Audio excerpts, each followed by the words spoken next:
Work done by force in rolling motion. ये एक बहुत ही प्यारा सा टॉपिक है, ठीक है। तो इसको अपन डिस्कस करते हैं। ये एग्जैक्टली टॉपिक है क्या, ऐसे हेडिंग वाइज कुछ टॉपिक होता नहीं है जो आपने पहले देखा है। तो मैं एकदम शॉर्ट में एक एग्जांपल लेके समझा देता हूँ कि पढ़ने क्या जा रहे हैं।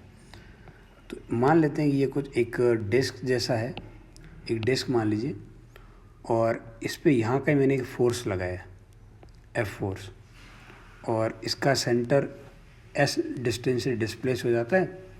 और अभी के लिए मैं मान लेता हूँ कि ये प्योर रोलिंग कर रहा है, ठीक है। तो आपको बताना है what is the work done by F. इस फोर्स ने कितना वर्क डन किया, और हो क्या रहा है, प्योर रोलिंग मोशन। तो यदि इस पार्ट का आप आंसर कर पा रहे हो, ये रेडियस आप स्मॉल आर मान लीजिए और टोटल रेडियस को कैपिटल आर, इसका आंसर आप फटाक से कर पा रहे हो, तो मेरे हिसाब से आपको काफ़ी बढ़िया अंडरस्टैंडिंग है वर्क डन को लेके। और नहीं है तो अपन स्टेप बाय स्टेप इसको थोड़ा समझ लेते हैं कि वर्क डन निकालते कैसे हैं, ठीक है। तो स्टार्ट करते हैं। तो सबसे पहले तो एकदम जो सबसे पहले आपने पढ़ा है ना, ट्रांसलेशनल मोशन, उसमें वर्क डन डिफाइन कैसे हुआ, एक बार उस डेफिनेशन पे अपन दोबारा आ जाते हैं, ठीक है। तो मान लेते हैं कि आपके पास एक ब्लॉक है और इस ब्लॉक यहाँ से यहाँ तक डिस्प्लेस हो गया, ठीक है। ये एम मास का ब्लॉक था और ये इसका डिस्प्लेसमेंट हो गया, एस डिस्प्लेसमेंट हुआ, और इस पर एक फोर्स लगा था एफ, इस तरीके से एफ फोर्स लगा, और दोनों के बीच का एंगल थीटा मान लेते हैं। तो वर्क डन क्या होगा, तो आप कहोगे वर्क डन हो जाएगा एफ कॉस थीटा, ये तो आ गया फोर्स का component displacement direction multiply with displacement, तो ये आ गया वर्क डन। यानी जो पॉइंट ऑफ एप्लीकेशन है ना, यहाँ पे फोर्स लगा और डिस्प्लेसमेंट यहाँ से यहाँ तक हुआ, तो लगातार फोर्स ने यहाँ से यहाँ तक उसको डिस्प्लेस किया और इस तरीके से वर्क डन आ गया। बहुत सिंपल है, थोड़ा इसको अच्छे से समझिएगा, ठीक है। अब इसी को थोड़ा और एक स्टेप आगे बढ़ते हैं। यहाँ तक हमें अच्छे समझ आ रहा है, आज तक कभी दिक्कत आई नहीं होगी। दूसरा होता है रोटेशनल मोशन, क्योंकि आपका रोलिंग मोशन इन दोनों का सुपर पोजिशन होता है, तो दोनों को सेपरेट पहले समझ लेते हैं। ये जो रोटेशनल मोशन है, अब मैं बोल रहा हूँ कि ये एक राउंड ऑब्जेक्ट मान लीजिए, और यहाँ का ही मैं एक फोर्स लगा रहा हूँ एफ, और ये ऐसे घूम रहा है, ठीक है। और ये आपका एक थीटा एंगल से घूम गया, ये थीटा एंगल से रोटेट हो गया, और आपका फोर्स हमेशा यहीं लगा रहा, ये आर डिस्टेंस है। तो आप बताइए वर्क डन कितना होगा। तो आपको वर्क डन सर, वहाँ पे फोर्स की जगह यहाँ आ जाता है टॉर्क, और टॉर्क होगा एफ मल्टीप्लाई आर, और टॉर्क मल्टीप्लाई एंगुलर डिस्प्लेसमेंट, और यहाँ पे टॉर्क की डायरेक्शन और थीटा की डायरेक्शन सेम है, इस वजह से कॉस थीटा 1 है। बहुत बढ़िया। अब ये जो रिजल्ट आया ना, इस रिजल्ट को अपन एक और नए तरीके से इंटरप्रेट करते हैं, तो शायद आपको थोड़ा और बेटर अंडरस्टैंडिंग मिलेगी आगे वाले पार्ट को समझने में। आप सोचिए कि यहाँ पे फोर्स इधर लग रहा था हर मोमेंट पे, तो ये नज़र आया। सोचो फोर्स यहाँ लगने की बजाय यहाँ से स्मॉल आर डिस्टेंस नीचे इस डायरेक्शन में फोर्स लगता, तो क्या आपके टॉर्क की कैलकुलेशन में चेंजेस आता? नहीं। और उतना ही एंगल थीटा से रोटेट होने के लिए फिर से वर्क डन उतना ही आता। यानी फोर्स यहाँ लगे या फिर यहाँ लगे, वर्क डन में फ़र्क नहीं पड़ेगा। सिमिलरली फोर्स यदि यहाँ से आर डिस्टेंस पे इस डायरेक्शन में लगता, तो भी कोई फ़र्क आता?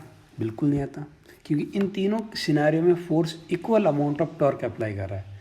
क्योंकि यहाँ पे फोर्स का इफेक्ट क्या है, ये बॉडी को सिर्फ घुमाने का काम कर रहा है, टर्निंग इफेक्ट दे रहा है, ट्रांसलेटरी मोशन तो हो नहीं रहा है। और तीनों सिनारियों में force equal amount of torque apply कर रहा है, इस वजह से वर्क डन इक्वल आ रहा है।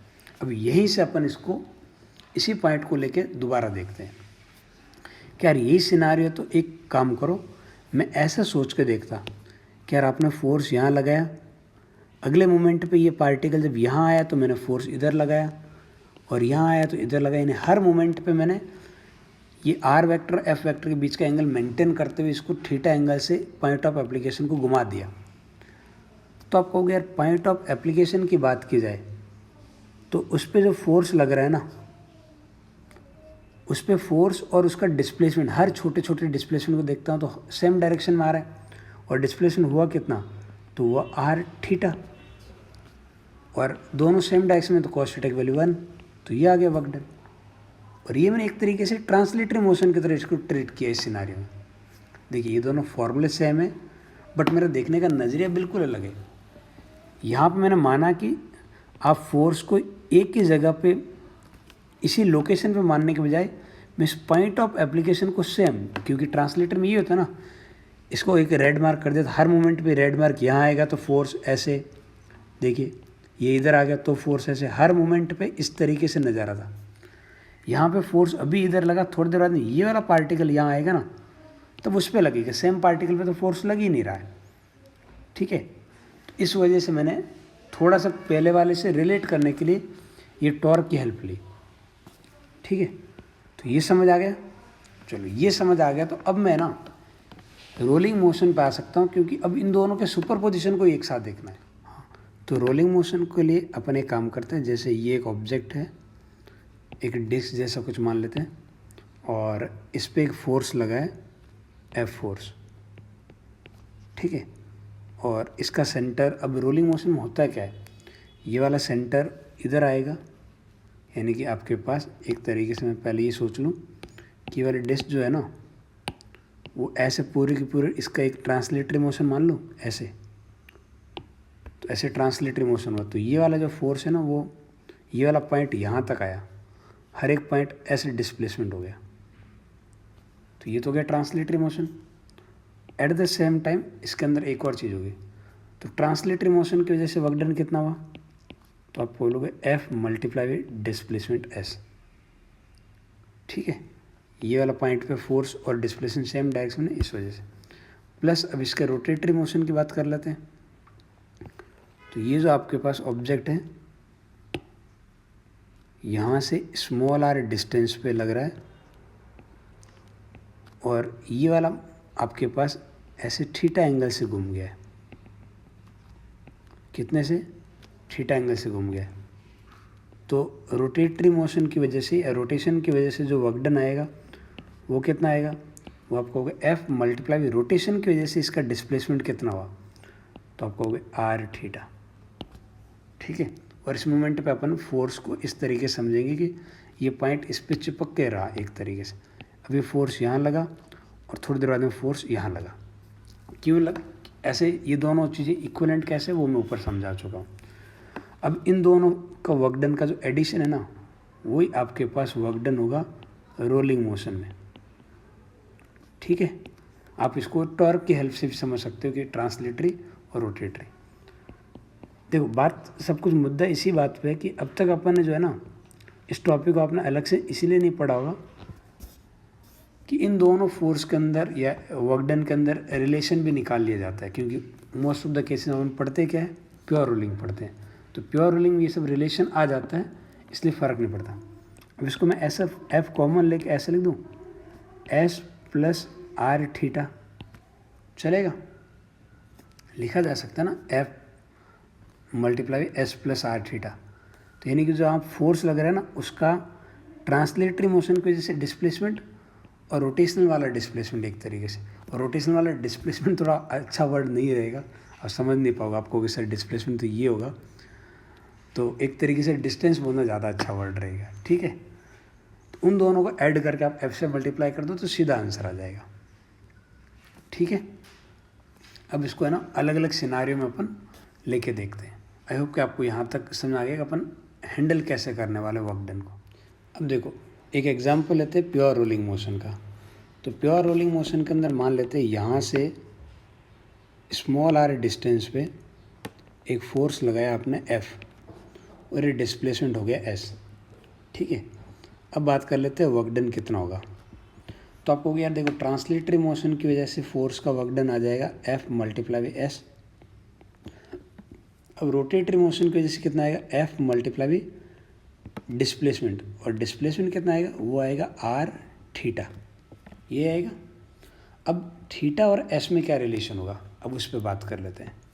ठीक है, जब सेंटर आपके पास एस से घूमेगा तो रोटेट कितना करेगा, तो आपके पास ये थीटा, ऐसा लिख सकता हूँ थीटा को, displacement S divide by radius capital R. ठीक है। तो थीटा की मैं जगह ये लिख सकता हूँ, तो ये वर्क डन कितना आ जाएगा, F multiply S plus F, और थीटा की जगह लिख सकता हूँ S multiply divide by capital R. तो ये एफ एस में कॉमन ले लेता हूँ, क्या बनेगा 1 plus R divide by capital R, यानी यही स्मॉल आर कैपिटल आर के इक्वल होते हैं, टॉप मोस्ट पॉइंट पे होता, तो work done F multiply 2s आ जाता। ठीक है। और यही वाला फोर्स यदि यहाँ होता, सोचो यहाँ से स्मॉल आर डिस्टेंस पे इधर होता एफ फोर्स, तो फिर क्या करते अपन, तो आप बोलते देखो ट्रांसलेटरी मोशन की वजह से फोर्स और डिस्प्लेसमेंट सेम डायरेक्शन में, यानी इस सिनारियो को मैं आंसर लिख रहा हूँ, आप देखिएगा। तो मैं कहता F multiply with displacement S, ये तो सेम डायरेक्शन आ गया। और रोटेटरी मोशन में ये आपके पास एक तरीके से पीछे गया है, तो अपोजिट में तो माइनस में लिखूँ, तो एफ मल्टीप्लाई आर थीटा, और थीटा की वैल्यू आपको पता है, थीटा की जगह मैं क्या लिख सकता हूँ, S divide by capital R. तो एफ एस कॉमन ले लेता हूँ, क्या बना 1 minus R divide by capital are.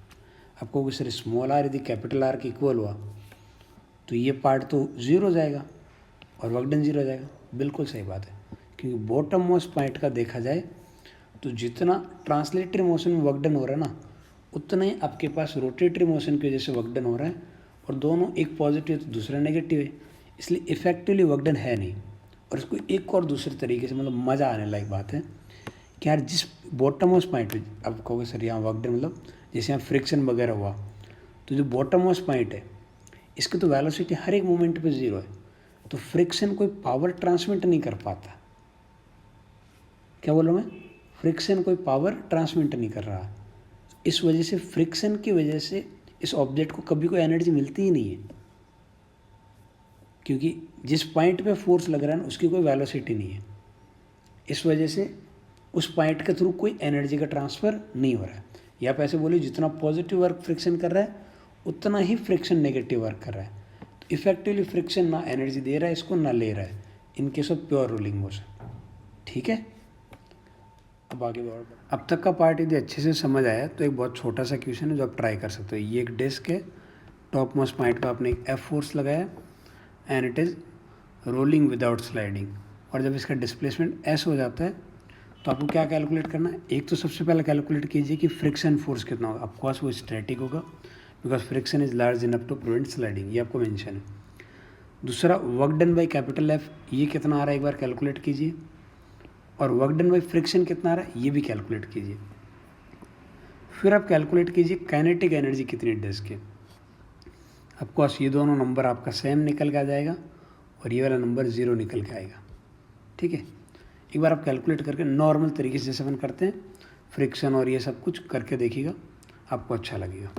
अब अपन नेक्स्ट पार्ट पे आते हैं कि जब आपके पास रोलिंग मोशन विथ स्लाइडिंग हो रहा हो, यही सबसे इम्पोर्टेंट पार्ट है जिसके लिए इतनी सब कुछ मैंने अब तक जो पढ़ाया ना वो एक तरीके से बेस पार्ट था आगे समझने के लिए। एक डिस्क है, ये यहाँ पे आपने इसको जस्ट रख दिया है, रखने बाद में एक ट्रांसलेटरी वेलोसिटी दी है u और कोई एंगुलर वेलोसिटी नहीं दी है, और रफ सरफेस रखा है जहाँ कोएफिशिएंट ऑफ फ्रिक्शन म्यू है। ठीक है, तो होगा क्या, जैसे ही स्लाइड करते हुए आगे बढ़ेगा ना एक फ्रिक्शन फोर्स लगेगा इस पे पीछे की तरफ, और ये फ्रिक्शन कौन सा होगा, तो ये फ्रिक्शन आपके पास काइनेटिक फ्रिक्शन होगा। काइनेटिक फ्रिक्शन कितना होगा, म्यू टाइम्स नॉर्मल, और नॉर्मल आपके पास mg। इस वजह से स्पीड u धीरे धीरे कम होगी और ये फ्रिक्शन इसको घुमाएगा तो धीरे धीरे एंगुलर वेलोसिटी आएगी। मान लेते हैं कुछ डिस्प्लेसमेंट s होता है, ये वो डिस्प्लेसमेंट s है जिसके बाद से ये प्योर रोलिंग स्टार्ट कर देता है। अभी आपको ये डिस्प्लेसमेंट पता नहीं है, लेकिन ये वो मोमेंट है जब प्योर रोलिंग स्टार्ट कर देते हैं, यानी कि इसकी वेलोसिटी मान लेता हूँ मैं कि इस मोमेंट पर इसकी वेलोसिटी हो जाती है v0 और एंगुलर वेलोसिटी हो जाती है आपके पास ω0, और ये प्योर रोलिंग स्टार्ट कर चुका है इस मोमेंट में। तो सबसे पहले मेरा टास्क है कि इस s को कैलकुलेट करना। ठीक है, s कैलकुलेशन के लिए मैं सबसे पहले v0 कैलकुलेट करना चाहूँगा। अब आप v0 को कैलकुलेट करने के लिए अलग अलग तरीके हो सकते हैं। आप कह सकते हो सर मैं एक ट्रांसलेटरी मोशन की इक्वेशन लिखूँगा जहाँ फोर्स वगैरह पता है, और एक रोटेटरी मोशन लिखूंगा क्योंकि आपको टॉर्क वगैरह कैलकुलेट करके। और दूसरा तरीका है कि आप वी नॉट को सीधा ही कैलकुलेट कर सकते हो, conservation of angular momentum about this point, क्योंकि हर एक मोमेंट पे इस ओ पॉइंट से ही पास हो रहा है फ्रिक्शन, तो टॉर्क इसके अबाउट 0 है, तो आपके पास एंगुलर मोमेंटम कंजर्व होगा, तो मुझे थोड़ा जल्दी मिल जाएगा। ये भी मैं डिस्क का केस ले रहा हूँ, तो डिस्क के लिए आप okay about angular momentum, अभी इनिशियल एंगुलर मोमेंटम कितना है, तो आपका हो गया M U multiply perpendicular distance R. और ये आ कैसे रहा है, तो आप एंगुलर मोमेंटम आपके पास क्लॉकवाइज आ रहा है, ठीक है, आर क्रॉस वी। और बाद में फाइनली आपके पास कितना है फाइनल एंगुलर मोमेंटम, तो फाइनल एंगुलर मोमेंटम ओ के अबाउट कितना आ रहा है, एम वी आर प्लस, ये तो मैंने लिखा है ऑर्बिटल वाला।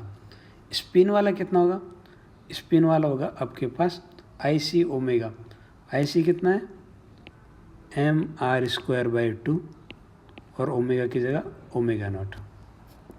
और प्योर रोलिंग है तो आपके पास इन दोनों में रिलेशन क्या हो जाएगा, V naught is equal to R omega naught. तो ओमेगा नॉट की जगह मैं क्या लिख सकता हूँ, ये M V naught R plus M R by 2 और ये आर ओमेगा नॉट की जगह वी नॉट, तो ये आ जाएगा 3/2 एम आर वी नॉट, और ये किसकी इक्वल होना चाहिए, एम यू आर की इक्वल होना चाहिए। तो यहाँ से वी नॉट की वैल्यू क्या मिल गई अपने को, वी नॉट की वैल्यू मिल गई 2u/3, ये मिल गई वी नॉट की वैल्यू। यहाँ तक उम्मीद करते हैं किसी को दिक्कत नहीं है। अब ये सॉल्व करने के बाद में अब देखिए आपको फाइनल वेलोसिटी पता है, इनिशियल वेलोसिटी पता है, और यहाँ से यहाँ तक फोर्स तो कांस्टेंट ही है ना, और जब फोर्स कांस्टेंट पता है तो आप एक्सेलरेशन भी पता है। एक्सेलरेशन कितना है, तो यहाँ पास म्यू जी, और एक्सेलरेशन वेलोसिटी अपोजिट है तो इसे रिटार्डेशन में नेगेटिव लिख सकता हूँ। एक्सेलरेशन पता है, इनिशियल पता है, फाइनल पता है, तो डिस्प्लेसमेंट थर्ड इक्वेशन से आ जाएगा। तो थर्ड इक्वेशन क्या है आपके पास, थर्ड इक्वेशन यही होती है ना, V square is equal to U square plus 2as। यहाँ v की जगह मैं क्या लिखूँगा, v की जगह लिख दूँगा आपके पास 2u/3, तो इसका स्क्वायर, और इनिशियल कितना है u स्क्वायर, और एक्सेलरेशन कितना है तो माइनस का म्यू जी, और डिस्प्लेसमेंट ये तो पता करना है। और इस इक्वेशन को जैसे ही मैं सिंप्लीफाई करूँगा तो मेरे पास डिस्प्लेसमेंट कितना आ जाएगा इसको सॉल्व करने पे, तो आएगा 5/18 u square divide by mu g, तो ये आ गया डिस्प्लेसमेंट। यहाँ तक कोई दिक्कत उम्मीद करते नहीं है। इस बार आप जो है ना डिस्प्लेसमेंट और थीटा में सीधा रिलेशन नहीं बता सकते, तो अभी जब वर्क डन निकालेंगे तो अपने को इसकी ज़रूरत पड़ेगी। तो अपन एक काम करते हैं, सबसे पहले एंगुलर डिस्प्लेसमेंट कितना हुआ, ये कितना डिस्क घूमी अब तक, ठीक है, वो वाला पार्ट देखते हैं। तो वो वाला पार्ट देखने के लिए मैं ये बता सकता हूँ एंगुलर एक्सेलरेशन कितना होगा, तो आपको होगा torque divide by moment of inertia. Torque कितना आएगा, तो वो आएगा म्यू एम जी, ये तो आ गया फोर्स मल्टीप्लाइड परपेंडिकुलर डिस्टेंस, और मोमेंट ऑफ इनर्शिया कितना है, तो वो है एम आर स्क्वायर बाई 2, तो यह आ जाएगा 2 times mu G divide by R, ये आ गया एंगुलर एक्सेलरेशन। अब अपने को कुल मिला के थीटा ही पता करना ना, एंगुलर एक्सेलरेशन पता कर लिया, इनिशियल आपको पता है कि इनिशियली ओमेगा नॉट 0 है, ठीक है। फिर से अपन थर्ड इक्वेशन यहाँ भी लगा सकते हैं, तो ये लिख सकते हैं ना, फाइनली जो एंगुलर वेलोसिटी ओमेगा नॉट का square initial plus 2 alpha theta, कुल मिला के थीटा ही तो अपने को पता करना है। अब ओमेगा नॉट के स्क्वायर की जगह ओमेगा को क्या लिख सकते हैं, v/r, तो यह आ जाएगा v नॉट का square divide by R square, और v स्क्वायर अपने को पता है 2, अल्फ़ा कितना आएगा, तो अल्फ़ा आएगा 2 mu G divide by capital R, और ये एंगल थीटा। और v नॉट की वैल्यू कितनी है, v नॉट की वैल्यू 2u/3, तो यह आ जाएगा 4u स्क्वायर डिवाइड बाई 3 का स्क्वायर कितना आ जाएगा 9, तो 9 आर स्क्वायर, और ये 4 mu G divide by R और ये थीटा। तो यहाँ से यदि आप देखते हो तो आर थीटा कितना आ रहा है, तो आर थीटा की वैल्यू आ रही है आपके पास, आर थीटा की वैल्यू आ रही है ये 1/9 को मैं लिख दूँ 2 डिवाइड बाई 18, क्या यहाँ 18 है इस वजह से मैं लिख रहा हूँ u square divide by mu g. ठीक है, तो ये आर थीटा की वैल्यू है। इसको थोड़ा अब देखो, अब यदि अपने को पता करना है work done by friction force कितना होगा, तो आप क्या बोलोगे कि फ्रिक्शन फोर्स कितना है, तो वो है म्यू एम जी आर। ठीक है, और इसके बाद में ये वाला जो डिस्प्लेसमेंट है ना एस, वो तो फ्रिक्शन के अपोजिट डायरेक्शन हुआ, और ये वाला फ्रिक्शन के डायरेक्शन हुआ, तो पॉजिटिव वाला डिस्प्लेसमेंट कितना है, तो वो है 2/18, और नेगेटिव वाला कितना है 5/18। जो पार्ट कॉमन है उसको मैं बाहर ले लेता हूँ, u square divide by mu g. तो ये कितना आ जाएगा, देखिए mu cancel out, g cancel out, तो कितना आ जाएगा, नेगेटिव आएगा 3 divide by 18, 3 divide by 18 M, और आपके पास आर, और ये यू स्क्वायर, बरोबर है। ये आपके पास, सॉरी ये आर इधर नहीं है, तो ये आपके पास आ गया वर्क डन बाय फ्रिक्शन। और work done by friction negative, इसका मतलब क्या है, एक तरीके से सिस्टम से डिश से इतनी एनर्जी चली गई। अब आप इसको मैं ऐसा लिख दूँ ना -1/6 एम यू स्क्वायर। अब यदि आपको चेक करके देख लो कि फाइनली डिस्क के पास एनर्जी कितनी है, तो काइनेटिक एनर्जी होनी कितनी चाहिए फाइनली, तो initial kinetic energy plus work done कितना है -1/6 एम यू स्क्वायर, और इनिशियल काइनेटिक एनर्जी कितनी है, इनिशियल सिर्फ ट्रांसलेटरी मोशन हो रहा है, तो 1/2 एम यू स्क्वायर, तो 1/2 -1/6, यही आपके पास फाइनल काइनेटिक एनर्जी आएगी। आप चाहो तो इसे ये रोटेशन और ट्रांसलेटर वाले दोनों ऐड करके देख लेना, यही नंबर निकल के आएगा काइनेटिक एनर्जी। तो उम्मीद करते हैं आपको समझ में आ गया कि रोलिंग विथ स्लाइडिंग के अंदर आप निकालते कैसे, बिल्कुल जैसा पहले अपन निकाले ना वैसे ही निकालते हैं, बस उसको थोड़ा अपन बाइफरकेट करके अच्छे से समझ लिया कि भाई वर्क डन एग्जैक्टली होता कैसे रोलिंग। एक पाथफाइंडर बुक के अंदर ये एक रोटेशन में प्रॉब्लम गिवन है, तो यदि आपको समझ आया कि नहीं ये चेक करना है, तो एक बार आप इस वाले प्रॉब्लम को सॉल्व करके देखिएगा।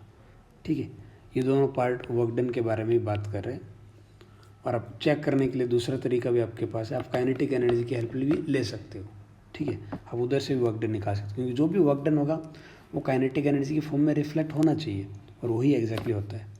तो दो तरीके, एक तो मैंने एग्जैक्ट मैथमेटिक्स बताई है, आप उसे चेक कीजिए, फिर भी आपको भरोसा नहीं हो रहा तो आप काइनेटिक एनर्जी के डिफरेंस से भी वर्क डन देख सकते हैं।